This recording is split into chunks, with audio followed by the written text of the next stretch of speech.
यह फिल्म ऊपरी तौर पर ह्यूमन कंप्यूटर शकुंतला देवी की बायोपिक है।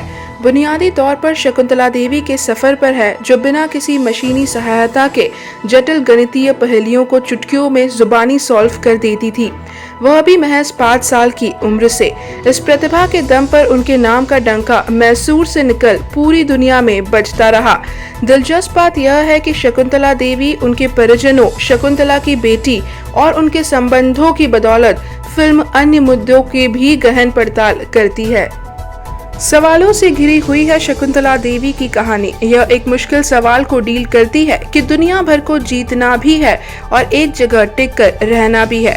सुनने और करने दोनों में सैद्धांतिक है। इसे व्यवहार में बदलना इंसानों के बस में नहीं है। शकुंतला देवी का किरदार बचपन से लेकर बुढ़ापे तक इस द्वंद को ढोकर चलता है। एक जीनियस की निजी जिंदगी इतनी जटिल भी हो सकती है, वह पता चलने पर अचरज होता है। शकुंतला जीनियस है और जीनियस लोगों के पास सवाल बहुत होते हैं। उन सवालों के चलते शकुंतला अपनी माँ से उम्र के आखिरी पड़ाव तक नाराज रहती है। अपने अप्पा यानी पिता के जिंदगी जीने के तौर तरीके उसे खलते रहते हैं, खासकर जब उसकी दिव्यांग बहन शारदा की कम उम्र में मौत हो जाती है।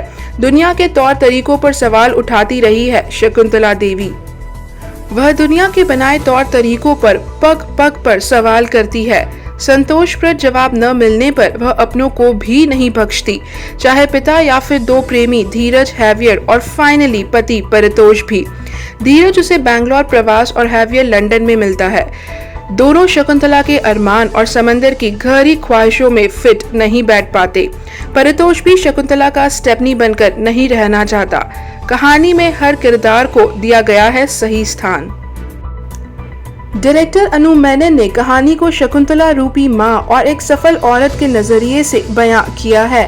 साथ ही अनु मेनन ने शकुंतला की बेटी अनुपमा और पति परितोष के दृष्टिकोण को भी समान स्पेस दिया है। इसके जरिए अनु मेनन यहाँ उन बच्चों की दबी हुई आशाओं, आकांक्षाओं, द्वंद को भी जाहिर करती है जिनके परिजन अत्यंत सफल हैं। ऐसे में उनकी तुलना स्वाभाविक तौर पर परिजनों से होती है। उसका नतीजा बगावत होता है। फिल्म उसे बड़े कुदरती तरीके से पेश करती है।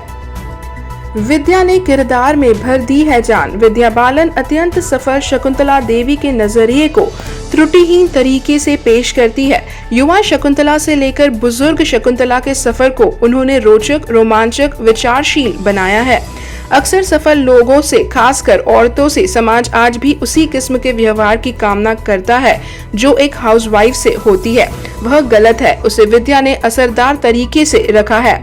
सफलता की चाह में मगर अपनों से बहुत दूर जाने का असर भी देखने लायक बन पड़ा है। माँ की भूमिकाओं के लिए इंडस्ट्री को विद्या आज की मदर इंडिया के तौर पर मिल चुकी है।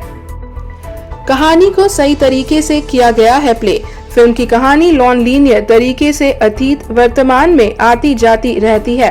स्क्रीन प्ले सटीक तरीके से लिखा गया है। सारे घटनाक्रम सही मौके पर आते रहते हैं। गीत संगीत असर छोड़ते हैं।